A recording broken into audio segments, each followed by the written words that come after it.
eu estava na minha casa lavando a louça e o Espírito Santo de Deus ministrou meu coração dizendo, olha, você coloca uma campanha na igreja pela manhã em prol de salvação e libertação de almas, de vidas. E nas quartas-feiras eu tenho um trabalho de oração das 9 às 11. E aí a gente declaramos que na quarta-feira nós entregaríamos para o Senhor o nosso dia de quartas-feiras. E aí à tarde, às 3 horas, nós começamos a tarde do milagre. Então, de manhã é oração, no jejum e oração. Aí eu ministro uma palavra para as mulheres. E à tarde, 3 horas, começa o culto da tarde do milagre, que começa às 3 e termina às 16h30, 17 horas. E aí eu comentei com meu esposo, falei com ele que o Espírito Santo tinha pedido para colocar uma campanha nessa igreja pela manhã em prol de salvação e libertação de vidas. E ali nós começamos a orar e eu comuniquei à igreja, comuniquei às irmãs e começamos a orar e abrimos um jejum durante todos os dias. A apóstola Neide falando isso é interessante. Você falando, eu lembrei, sabe do quê? Eu lembrei quando Jesus foi multiplicar os pães e antes de multiplicar falou para os discípulos, separa o pessoal de 100, arruma os grupos, 100, 50, preparou a atmosfera para o milagre. Então, a tarde é a tarde do milagre, mas antes Jesus mandou preparar o ambiente. É como se estivesse preparando os grupos, o jejum e a oração, preparando para a tarde. Eu acho interessante isso, me lembra isso. Então, tem 13 anos que nós estamos nessa pegada, 13 anos. Começamos com um grupo pequeno, hoje, graças a Deus, tem um grupo grande. E na primeira semana que nós abrimos essa campanha, o Senhor, Ele me deu uma visão, uma revelação. O Senhor me mostrava claramente um caixão bem grande de adulto, um caixão bem armado, muito bonito o caixão, por sinal. E o Senhor me mostrava 4 homens, eles desciam aquele caixão, 4 homens, cada um segurava numa cordinha, descia no final da sepultura, descia aquele caixão.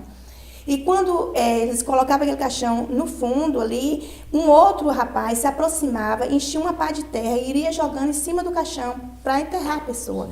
E aí eu ouvi uma voz que dizia, tira o caixão, coloque para fora, porque eu vou dar mais uma chance, eu vou dar mais uma oportunidade a essa pessoa. E ali, imediatamente, aqueles homens recolheram aquele caixão, colocou do lado da sepultura, e veio uma mão e passou na sepultura e fechou a sepultura. E o Espírito Santo de Deus dizia para mim que ali era parente de alguém que estava ali. O Espírito Santo não me mostrou quem era a pessoa, mas dizia para mim, interceda, faça clamor, ore para que a sepultura seja fechada, porque eu estou dando um livramento. E ali naquele momento eu comuniquei com as irmãs, eram só mulheres que estavam ali, e falei, irmãs, o Senhor me disse que é parente de alguém, eu não sei de quem é, mas vamos orar. E nós oramos, pedimos ao Senhor para que fechasse toda a sepultura que Ele não teria aberto. E isso foi na quarta. Quando foi no sábado, eu estava na igreja, porque hoje eu moro um pouco mais distante, você sabe, né? Mas antes eu morava próximo da igreja, então eu vivia muito tempo na igreja. E eu estava lá e o meu pai ligou. Meus pais moravam na zona rural. E o meu pai ligou, perguntou onde eu estava. Eu disse que eu estava na igreja. E ele falou, você vai demorar muito tempo? Eu falei assim, não sei, eu estou por aqui, o senhor queria alguma coisa? Ele disse, sua mãe sofreu um acidente aqui na roça e a sua mãe precisa ser levada para o hospital. E aí eu perguntei a ele o que aconteceu. Ele falou, sua mãe, uma vaca derrubou sua mãe. E eu estou ligando para você porque você conhece alguns médicos, enfermeiros, para que você entre em contato. E o teu irmão está vindo buscar a tua mãe para levar para o hospital porque ela está toda machucada. E quando ali eu mobilizei as minhas amigas, enfermeiras, para me ajudar. Quando meu irmão chegou com a minha mãe, que os médicos olharam, eles não quiseram acreditar que aquilo foi uma vaca que fez aquilo na minha mãe. Então, o que aconteceu? A minha mãe disse que umas vacas que meu pai tinha estava presa no curral, e ela resolveu abrir a porteira para que as vacas fossem beber água. Quando ela puxou a porteira que ela encostou na cerca e puxou a porteira, ficou junto dela. Todas as vacas foram saindo. Quando for a última vaca estava parida, muito brava, veio e imprensou ela contra a cerca. E ela imaginou que se ela segurasse no chifre da vaca, a vaca iria soltar ela. Quando ela segurou, a vaca arremessou ela e jogou ela longe. E aí ela caiu. E o interessante também é que meu pai tinha um funcionário, que esse funcionário do meu pai, ele plantava capim muito longe. E nesse dia, O meu pai disse para ele, você não vai para longe, você planta capim em volta do curral. Tudo isso a gente vê o livramento de Deus, Deus cuidando. E quando a minha mãe caiu, ela não caiu desacordada. Ela gritou para o rapaz, e ele era pequenininho, tinha o apelido de Chaveirinho. Chaveirinho, me socorre. E quando aquele rapaz se aproximou, a vaca já estava com o chifre, tentando suspender minha mãe para arremessar novamente. Enquanto isso, ela já tinha pisado em minha mãe por todo canto. Pisou nas pernas, pisou na barriga, pisou no seio, pisou nos braços, com as patas. Minha mãe ficou irreconhecível. Tanto que os médicos diziam assim, eu não acredito que foi uma vaca que fez isso com a sua mãe. Mas ela dizia que foi a vaca e tinha testemunha que foi. E o mais interessante no milagre é que não quebrou um osso da minha mãe. Um osso não quebrou. Minha mãe foi medicada, fez tomografia, porque pisou em volta do rosto também. O couro cabeludo dela ficou todo fofo por dentro, devido à vaca ter chifrado ali, mas não quebrou um osso. Minha mãe estava com 79 anos na época. 79 anos. Eu quero que vocês entendam, porque a importância desse programa, Evangelho Sobrenatural, veja como Deus faz. Primeiro, faz a igreja abrir um grupo, uma quarta-feira para orar. Era só a tarde do milagre, mas faz primeiro preparar o ambiente. Nesse preparo de oração e jejum, Deus fala, Deus prepara e manda antes, avisa antes. A própria pastora da igreja, a apóstola Neide, desse caixão, de fechar o caixão, de fechar a sepultura, de abrir o caixão, na verdade, de fechar a sepultura e dar chance a uma pessoa. E era um parente de alguém, não sabia ela que era a sua própria mãe, né? Então era a sua própria mãe. Veja como Deus prepara as coisas, prepara tudo certinho. Por isso eu quero que você leve a sério esse evangelho. O evangelho de Jesus que ama, o evangelho de Jesus que avisa antes, o evangelho de Jesus que dá oportunidades, porque Deus dá oportunidades à mãe da própria pastora que estava ali, orando por tanta gente, ora por tanta gente, e Deus estava livrando. No Salmo diz que Ele livra os nossos olhos das lágrimas, os nossos pés da queda e nossa alma da morte. Então Ele nos livra, Davi falava isso. Só que aconteceu algo mais precioso ali do que a cura física, o milagre de não quebrar nem os ossos. Conta aí o que aconteceu com a sua mamãe. Então, aí isso foi num sábado, né?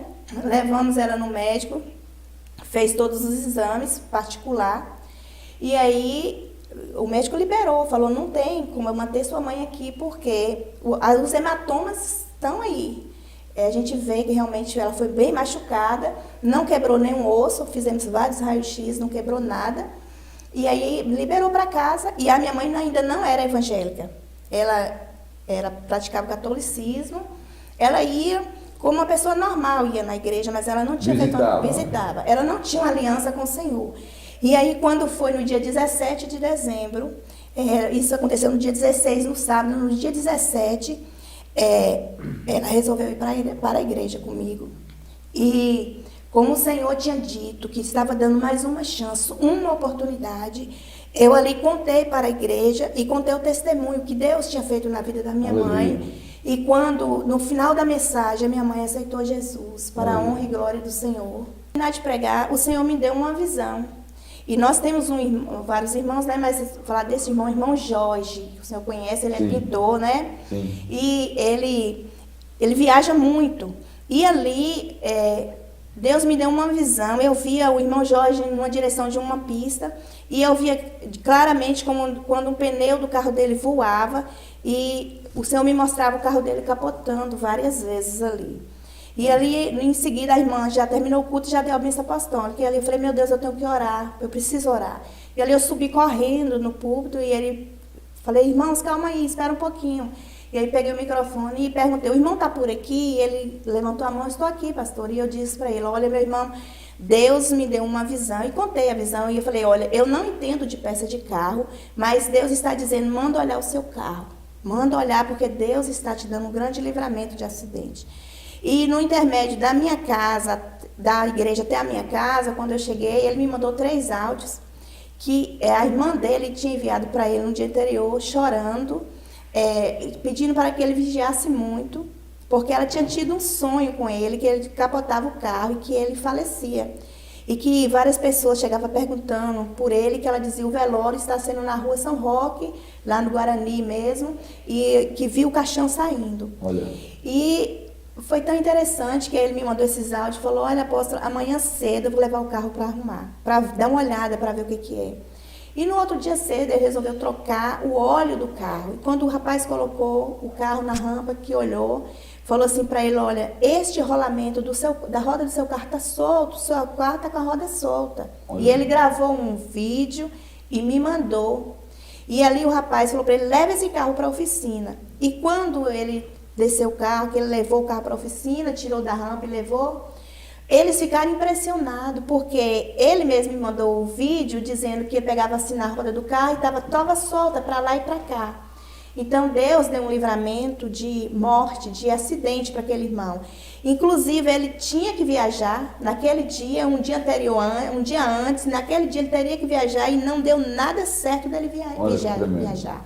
Então, Deus deu um livramento de morte também para aquele irmão. E ali o rapaz trocou o pneu, tirou, arrumou tudo. E depois ele me mandou mais uns 8 vídeos, né, dizendo ali do milagre que Deus fez. Então, cuidado de Deus. Então, resumindo, eu acredito que nós precisamos continuar orando. Sim. No caminho certo, buscando ao Senhor, orando, lendo a palavra, porque o próprio Senhor Jesus, ele fala que ele revela as coisas grandes para os seus pequenininhos. Sim. E aí, em seguida, na próxima semana, Deus já me mostrava eu entrando no hospital, eu acompanhando alguém queimado. Eu via claramente, eu não sabia quem era a pessoa também, mas eu sabia que eu estava dentro do hospital. Eu entrava no hospital e eu via a pessoa toda queimada entrando, sendo conduzida em uma cama. Eu via que a cama estava assim e por baixo saía um ar que resfriava aquela pessoa toda queimada. E ali eu disse para as irmãs, vamos orar. Deus me disse que é parente de alguém aqui. Sempre assim, o Senhor nunca mostrava quem era a pessoa, mas o Senhor me dizia, é parente de alguém. E eu disse para as irmãs, vamos orar, porque nós precisamos continuar orando e no jejum, vamos triplicar o nosso jejum e na oração. E meu pai na zona rural, né? O meu pai morando lá sozinho, porque a minha mãe tinha sofrido um acidente, estava na cidade. Sim. E lá tinha, quem sabe, fogão de lenha, né? E o meu pai, ele tinha levado 2 litros de gasolina. E ali ele acendeu o fogo, mas o fogo pegou pouquinho, não pegou muito. E o meu pai resolveu virar o litro de gasolina, os 2 litros de gasolina no fogo. E quando ele virou, a chama do fogo pegou dentro da gasolina. E quando ele suspendeu, para jogar longe, aquele fogo já começou a pegar num saco de rações que tinha, começou a pegar em umas roupas, e ali pegou nas pernas dele. Ele estava com a jaqueta de nalho, o fogo pegou nas costas, e ali ele correu para o quintal. E eu sei que o fogo queimou quase a metade da sala, da cozinha, queimou umas peças de madeira que tinha, queimou os sacos de rações todo que tinha, queimou as peças de roupa que estavam em cima todo. E ali ele correu para o quintal. Enquanto ele tirava a peça de roupa de baixo, ele percebeu que as costas dele, porque ele estava com 3 blusas, porque estava muito frio no dia, o fogo já estava começando a pegar nas costas, porque o nalho engrudiu. Sim. E começou a pegar na roupa. Então ele já conseguiu também tirar a roupa ali. E ele conseguiu ligar uma mangueira, que nós tínhamos lá uma cisterna artesiana. Ele ligou ali e conseguiu apagar o fogo da casa ali, mas ele não sofreu danos nenhum na queimadura, foi só simplesmente na roupa. Tremendo. Então, a gente vê que o nosso Deus, o cuidado de Deus, ele tem o cuidado. E aí, no final dessa campanha, nós entendemos que foi assim, testemunho de vários livramentos. Então, por isso que vale a pena nós estarmos muito atentos ao que Deus tem para nós, o que Deus fala. E também, apóstolo Ney,